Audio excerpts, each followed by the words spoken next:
Welcome back to Morning Joy, where truth matters. I'm Keith Downey, your host, and joining us today is Matt Maher, a powerhouse in contemporary Christian music and a faithful voice in the Catholic community. A 9-time Grammy nominee and 3-time GMA Dove Award winner, Matt has touched many hearts with his hits that you know and love. I mean, you got Lord, I Need You, Because He Lives, Amen, and Your Grace Is Enough. And with over 600,000 albums sold and a gift for songwriting, that's truly shaped worship for artists like Chris Tomlin and Casting Crowns. Matt's music invites us to encounter Christ in a profound way. Wow. Good morning and welcome to the show, Matt. Good morning, Keith. Thanks for having me. Oh, thank you for joining us this morning. Now, real quick, because I know everybody knows your music. But what was it that drew you into this art, and was there a moment that you realized this was your calling? You know, I think there are probably several moments, and I would say, I think before the kind of, I think maybe the realization of, I think I feel like the Lord sort of leading me in a direction where I could write songs that bring Christians from all denominations together to worship Jesus. I think before then it was just the call to follow Jesus. And I think so. I always say that that my career didn't start first. My calling started first. And I think then once we say yes to Christ, to serving Christ, and to serve the church, I think then we're putting our gifts and our talents at the disposal of the Holy Spirit. And so I think for me, the songwriting aspect and the aspect of writing music that brought Christians together sort of emerged, hopefully, just out of a heart of pursuing obedience. And so it really was just in the context of a parish community of writing songs and serving in a couple of different parishes, actually, in Arizona, that just felt like a pathway emerged. Wow. Well, you made a good point about unity among Christians. You're able to not only sing about very Catholic stuff, but it brings in these other denominations. It's incredible. There's probably a lot of work that's involved in writing these songs to be able to do that, no? Yeah, a lot of collaboration and I think a lot of relationship building, and it's sort of out of that out of that context of building relationships that you create songs that in some ways become it's similar to almost like Jacob in the Old Testament, building an altar to sort of commemorate a time where God showed up. Songs become that, I think, in some ways. And so even in particular in the pursuit of unity and full communion amongst Christians, music can become a way that, it facilitates and creates a bit of common ground. I love that. Relationship building is so key to unity. But so yeah, you've become somewhat of a common name in the Christian world. So how do you balance the demands of your career with your vocation as a husband and father? Yeah, that's a great question. I think what I've learned is that the word balance can have a bit of a sentimental misnomer where we think there's some sort of perfect equilibrium between the aspects of career and family. And I think anybody who's pursuing a career in anything, what they'll tell you is that, first of all, when you have young kids, there's no such thing as balance, because Right. you can't reason. Can't reason with a toddler. But I think that your discernment as as a couple, my wife and I, our discernment over the years, it changes because the dynamics of family change, and the needs of your kids and of your spouse change over the years. So all three of my kids are very quickly approaching being teenagers, Mm. and so that that demand of time, I wouldn't even see it's demand. I really do now look at it more and more as an opportunity. The opportunity to spend those critical years with my kids and be present and to just create lasting memories Hmm. of um, of God's faithfulness. Because that's when I have a great moment with my kids, it it points me back to the Father in heaven and His desire that we would all flourish as members of a family. I mean, that's why the church holds up the value and the importance of family so much, is because it becomes the school of you know.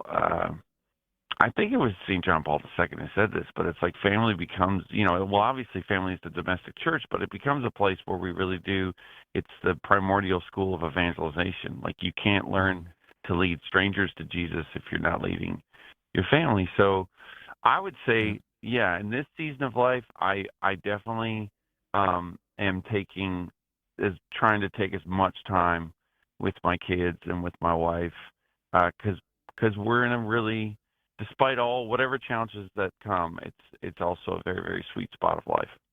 Yeah, well, I'm sure all of our listeners really appreciate that because that's advice good for any father, whatever their career is in it. So thank you for that. Are there Yeah. any particular saints who have deeply influenced your personal and professional life? Oh wow. Yeah. Great question. I mean, yes, obviously. I think say up there would be Saint Augustine. Mm, His writing, but just in particular, like the story of his life, his later conversion, and yet still, uh, God kind of speaking through him in a mighty way to the church, um, around the world, and mm, um, and just how that influenced and spoke to my early songwriting. Saint Francis of Assisi, definitely, his you know, kind of radical, I think, response to the gospel. Um, and then some of the mystics, honestly, St. John of the Cross, St. Teresa of Avila, and just the nature of their relationship with Christ. Um, I think early on, especially in my journey, mm, um, you know, uh, was was a healthy reminder that there's a lot about this faith on this side of heaven that is going to be a mystery, oh yeah. and learning to really fall in love with Christ. And I think being an artist, I'm sort of Hmm. kind of romantically brained, and so I think drawn to that sort of mystical nature of what pursuing union with Jesus looks like. And now, I mean, honestly, I would say too, like St. John Paul II. Mm, yeah. Um, I mean, he was Pope through most of my childhood and early young adult days, and I was very fortunate to be at several of the youth days that he was president to, including probably the last one, which was in Toronto, Canada, and sang at the vigil that year. So, Hmm. um, yeah, I would say his pontificate and just um, so many of his encyclicals Yeah, spoke a no lot doubt. into my formation. Huh. Well, hey, you're going to be performing at the 25th anniversary of the Guadalupe Radio Network on July 19th. Very exciting. So, what does it mean for you personally to participate in this milestone event? Oh, I mean, well, I'm a huge. Let me see. Speaking of, I mean, I'm a huge, um, I guess, devotee. Is probably the right word. I mean, my relationship with the Blessed Mother has been very, very important in my conversion. Mm. So anything that has Guadalupe involved, I'm there. Um, to honor Our Lady of the Americas. But I think the sort of the Mhm. um, these are important things to celebrate. A friend of mine Right. said, "You Yeah. lose what you don't celebrate," and I think just honoring the work that God has done through the radio network and the amount of hearts and souls that have been consoled and hopefully encouraged is an important thing to celebrate. And so happy to come along and sing and pray and do that with everyone. Definitely. Well, we're definitely excited to have you. Real quick, I know we got about a minute left. What can fans expect from you in terms of new projects or releases coming up? Yeah, working on a lot of new music right now, and some other, I think, exciting accompanying ideas with it. Very exciting. Well, we're definitely going to keep up to date on all of that. One last question for you. What, out of all of the songs you've written and recorded, what is your favorite? Oh, that's a tough one. I would say this morning, the song that came to my mind when you said that, which normally I would probably say, Lord, I Need You, but the song Firelight came to mind, which is was inspired by the life and the vulnerability of St. Mother Teresa. So I would encourage people to go listen to that. Definitely. Wow. Yeah, just kind of thinking, today is the nativity of St. John the Baptist. He prepared the way for the Lord in the wilderness of Israel. Holy music like yours prepares the way for the Lord in our hearts. So, Matt, I can't thank you enough for joining us. And thank you so much for all that you do and kind of the sacred, beautiful music you've given us. So thank you so much for joining today. Yeah, happy to. Look forward to seeing you soon. That's right.